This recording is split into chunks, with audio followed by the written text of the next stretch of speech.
الصلاة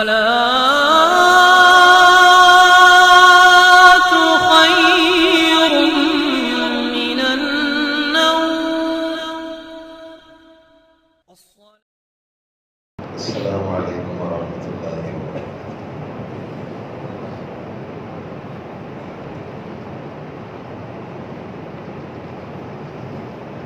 بسم الله الرحمن الرحيم. الحمد لله وحده والصلاة والسلام على من لا نبي بعده. فأعوذ بالله من الشيطان الرجيم. بسم الله الرحمن الرحيم. ولا تقولن لشيء إني فاعل ذلك غدا إلا إن شاء الله. واذكر ربك إذا نسيت وقل عسى أن يهديني ربي لأقرب من هذا رشدا. صدق الله العظيم. اللهم صل على محمد وعلى آل محمد كما صليت على إبراهيم وعلى آل إبراهيم إنك حميد مجيد. سبحان ربك رب العزة عما يصفون وسلام على المرسلين والحمد لله رب العالمين. دوست عزیز بزرگو، آج ہمیں اگر اللہ کا ارادہ ہوا تو لفظ انشاءاللہ اور لفظ باذن اللہ اور لفظ واللہ اعلم بالصواب ہمیں سمجھنا ہے. یہ اہل عرب کے زبان پر یہ کلمات ہمیشہ جاری رہتے ہیں. کوئی بھی بات باذن اللہ، کوئی بھی بات آ جائے انشاءاللہ، کوئی بھی بات آئے اللہ ہی اس کو جانتا ہے. ان تینوں الفاظ کو ہمیں آج سیرت سے سمجھنا ہے تاکہ ہمارے ماحول میں بھی کہیں بھی ہمارے زبان پر ادنا بھی اللہ کے غیر کا کوئی کلمہ نہ آئے. یہ آپ کو سمجھانا ہے.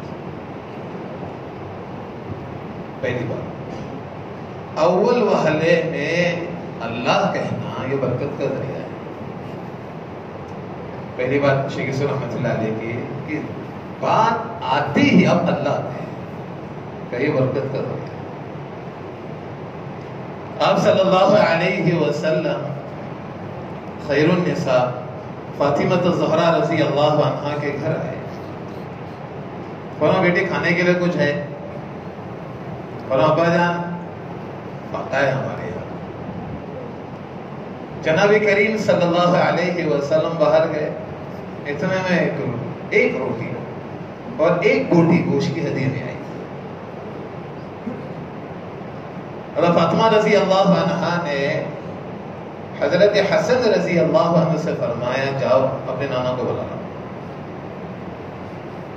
جیسے جناب کریم صلی اللہ علیہ وسلم تشریف لائے، پہلا سوال بیٹی کیا بات؟ استدلال ہمارا کہ ابا جان آپ کے جاتے ہی اللہ نے اپنے خزانے سے روزی بھیجی ہے اور جسے چاہتے ہیں اللہ بے گمان روزی دیتے ہیں. آپ صلی اللہ علیہ وسلم نے فرمایا بیٹی لے کے آؤ.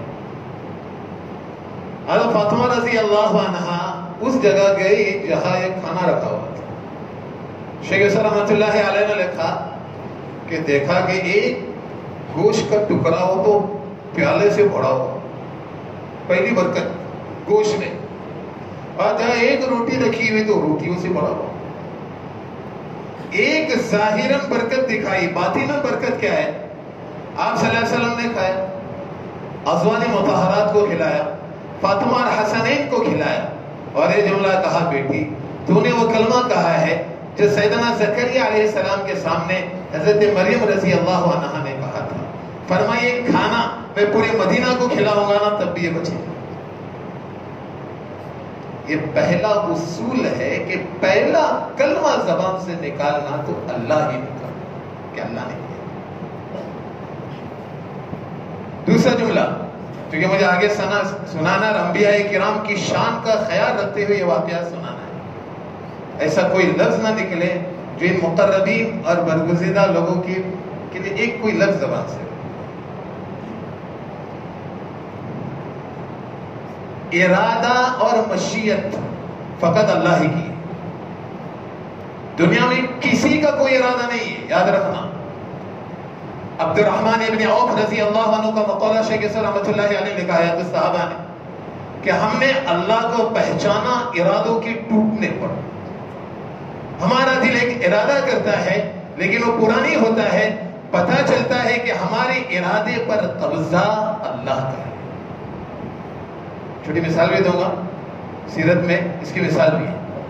آپ صلی اللہ علیہ وسلم حنین سے واپس آئے، کعبۃ اللہ کا طواف کر رہے ہیں، اتنے میں فضالہ بن عمیر، اندر سے نفاق اوپر سے ایمان، اس موقع کی تلاش میں کہ کب موقع ملے اور میں حملہ کر دوں، اتنا سوچ کر طواف دیکھا، اللہ کے رسول تنہا طواف کر رہے تو یہ قریب آیا کہ موقع کا تلاش ہے، کب موقع ملتا ہے۔ اللہ کے رسول نے ایسا دیکھا فضالہ کہ فضالہ تیرے ارادے کے بیچ میں اللہ کا ارادہ حائل ہے۔ ہمیں فقط عبرت یہ دینا ہے کہ آدمی کوئی بھی ارادے سے آپ کے قریب آئے، کسی کا کوئی ارادہ پورا نہیں ہوگا سوائے اللہ کے۔ آپ صلی اللہ علیہ وسلم نے یہی فرمایا فضالہ تیرے ارادے کے بیچ میں اللہ کا ارادہ غالب ہے، بیچ میں۔ اتنا کہہ کر فضالہ کے سر سے لے کر پیشانی تک ہاتھ پھیرا، فرمایا ان کا سینہ ہی اللہ نے ایمان کے لیے۔ کوئی کسی بھی ارادے سے آئے تو مشیت اور ارادہ فقط اللہ کا ہے، اللہ کے علاوہ کسی کا۔ تیسری بات، کیونکہ مجھے آگے سمجھانا کوئی بات ہے لیکن انشاءاللہ سمجھانے سے جیسے باتیں عرض کروں، آپ کا اللہ پر کتنا ہی توکل ہو جائے یہ ایمان کا تقاضا ہے، لیکن زبان سے اس کا اقرار کرنا علماء نے کہا یہ بھی سنت ہے۔ زبان سے اس کا اقرار کرو، ٹھیک ہے میں کروں گا، میرے اللہ پر بھروسہ ہی میرے دل میں ہے، لیکن زبان سے بھی یہ کہو کہ اللہ نے چاہا تو میں کروں۔ دو باتیں کہی الوداع و نہایہ نے، یہ کلمہ کہنا بھی ایمان کی پختگی اور برکت کا ذریعہ ہے۔ میں کیا کر سکتا ہوں، جو کرے گا اللہ کرے گا۔ اب مثال دے رہا ہوں، معاف کرنا، بہت احتیاط سے مفتی شبیر صاحب کے کلمات کو یاد رکھتے ہوئے کہ مقربین ہیں، برگزیدہ ہیں، لیکن اللہ کی ایک شان ہے کہ چھوٹی سی تنبیہ ہو جاتی ہے۔ اتنا ہی سوال ہوا تھا اہل مکہ کی طرف سے کہ روح کیا چیز ہے۔ سوال ہوا اصحاب کہف کون ہے، بھئی سوال ہو گیا ذوالقرنین کون ہے۔ اللہ اکبر، اس پر ایک ہی بات تھی، کل بتا دو، کیا کروں کل بتا دو۔ ابن کثیر رحمت اللہ علیہ نے لکھا اس پر اللہ کے رسول صلی اللہ علیہ وسلم کو 2 غم ہو گئے۔ کتنے غم؟ 2 غم۔ پہلا غم اہل مکہ کا مذاق اڑانا، کیوں 15 دن تک وحی کا سلسلہ منقطع تھا۔ پہلا غم تھا کہ مذاق اڑا رہے تھے، یہ ہنس رہے تھے، اور ابو لہب کی بیوی تو جملہ کہہ رہی تھی نعوذ باللہ ثم نعوذ باللہ ثم نعوذ باللہ، فرمایا محمد صلی اللہ علیہ وسلم کو ان کے خدا نے چھوڑ دیا ہے۔ اور ایک جملہ علماء نے لکھا کہ یہ تو کل کا ہے، یہ ہنس رہے، اور 15 دن جو وحی کا سلسلہ منقطع ہے یہ دوسرا غم ہے۔ لیکن وحی آتے ہی پہلی بات پر تنبیہ تھی، کبھی نہ یہ کہنا کہ میں کام کروں گا۔ ہم کیا کہیں گے؟ اگر اللہ نے چاہا تو ہم کیا کریں گے؟ بستی والوں سے سب سے گزارش ہے کوئی بھی کام ہو تو اللہ نے چاہا تو، اور اللہ نے نہیں چاہا تو کیا بولو یا نہ بولو، یہ واقعہ شیخ اسلام رحمۃ اللہ علیہ نے لکھا ہے۔ تو صاحب توحید کی اعلیٰ سطح ہے، بہت ڈر ڈر کر یہ ساری باتیں سنا رہا ہوں۔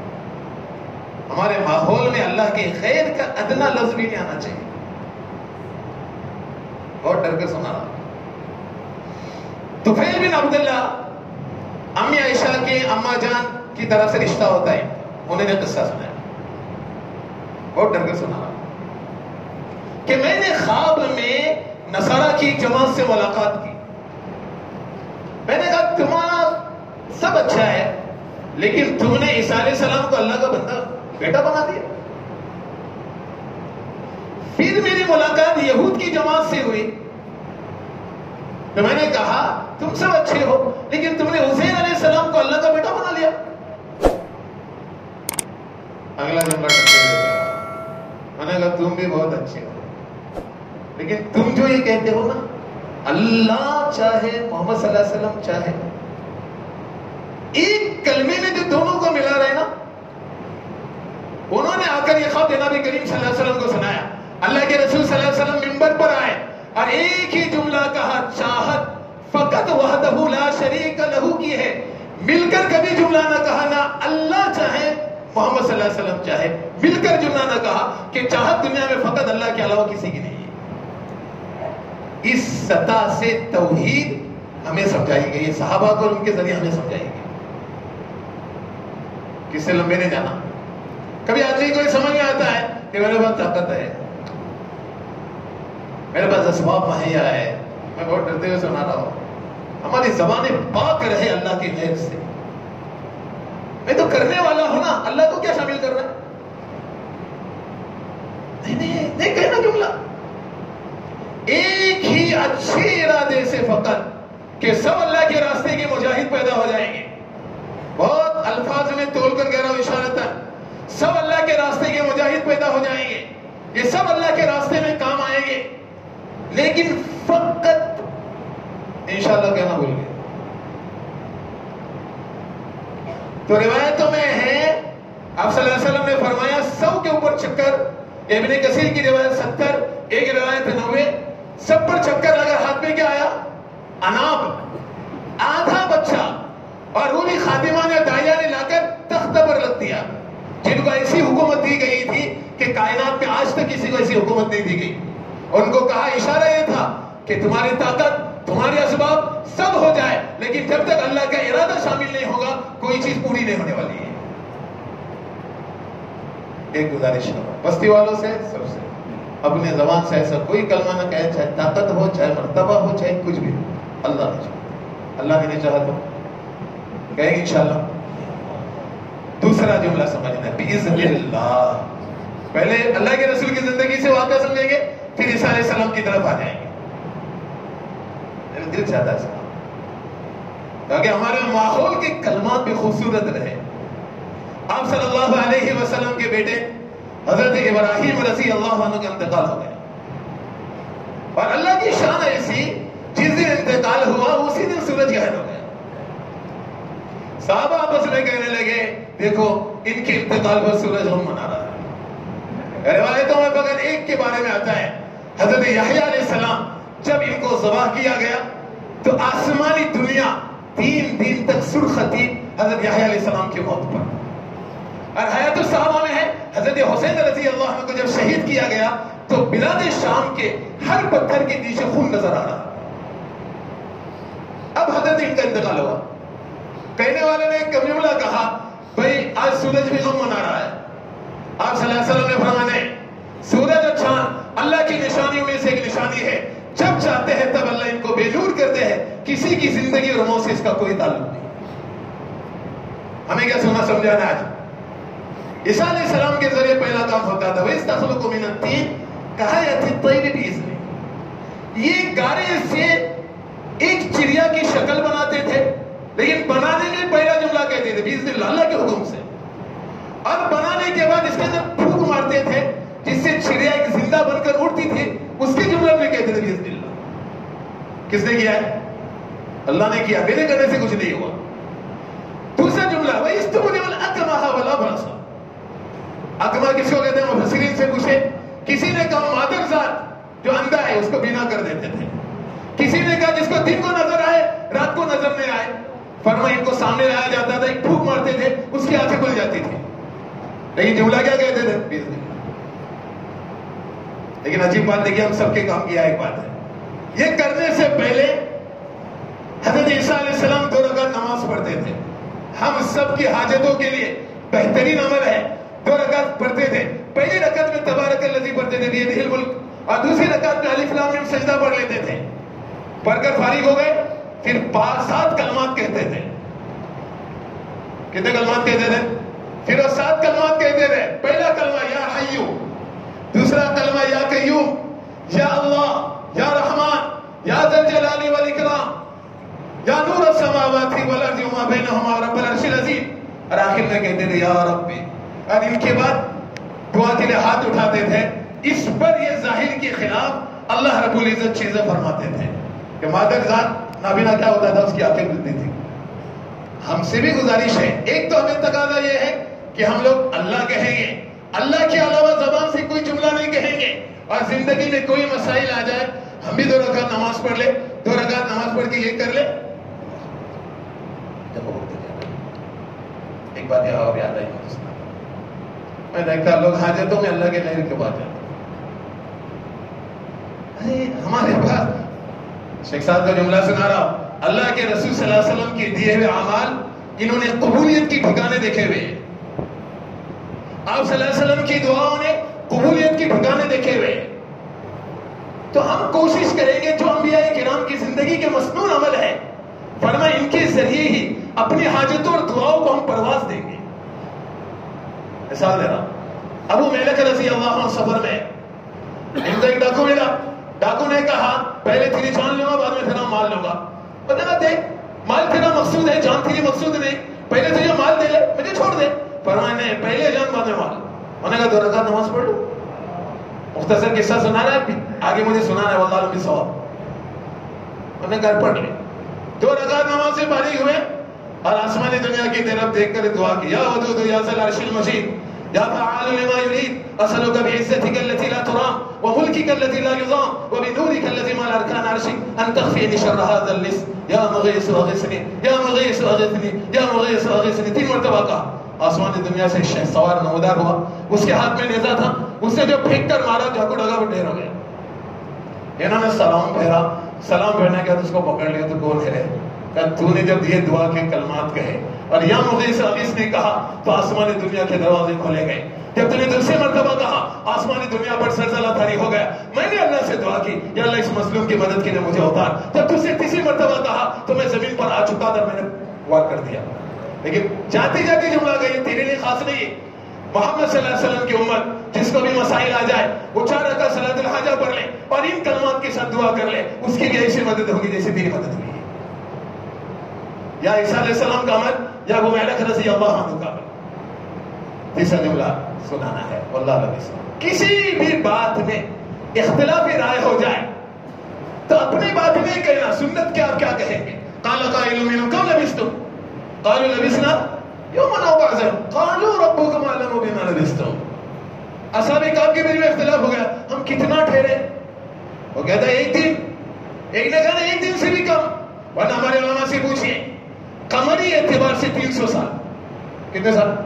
ہم لوگ گئے جارڈن, ہم کو کہا آپ کو بتا دیں اصحاب کہف, ہم لوگ گئے, آج بھی وہ کتے کی ہڈیاں کانچ کی پلیٹ میں وہاں رکھی ہوئی, اور آج بھی سورج جیسا کٹتا ہے نا ویسے ہی کٹ کر گزرتا ہے وہاں سے.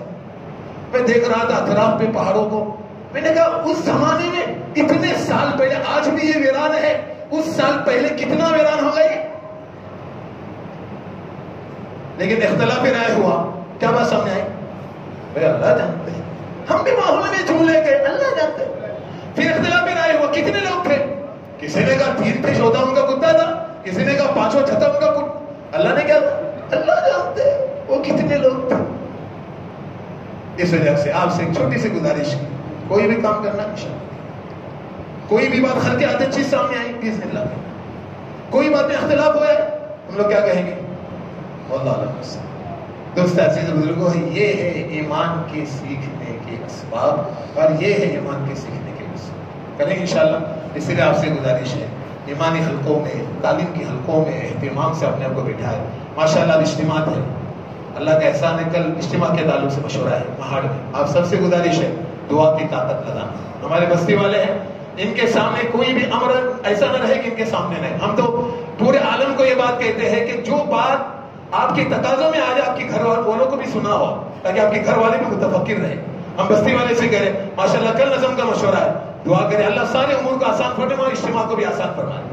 حضرت کا اجتماع یہاں طے ہوا ہے, پورے مہاراشٹر میں ہلچل ہے کہ کتنے لوگ آئیں گے, کتنے لوگ آئیں گے. یہ سارے بستی والے اس فکر میں رہے کہ اللہ رب العزت اس خیر سے اللہ ہماری بستی کو محروم نہ کرے. اللہ کا احسان ہے شروعات سے پرمیشن لینے میں, ہر چیز لینے میں ہمارے گاؤں والے آگے, لیکن ارادہ اللہ ہی کا پورا ہونے والا ہے، لیکن متوجہ رہے، دعا کی طاقت لگائے، اللہ اس کھیل کے ذریعے پورے عالم میں اللہ دین پہنچائے. کریں انشاءاللہ. اللہ مجھے رب کو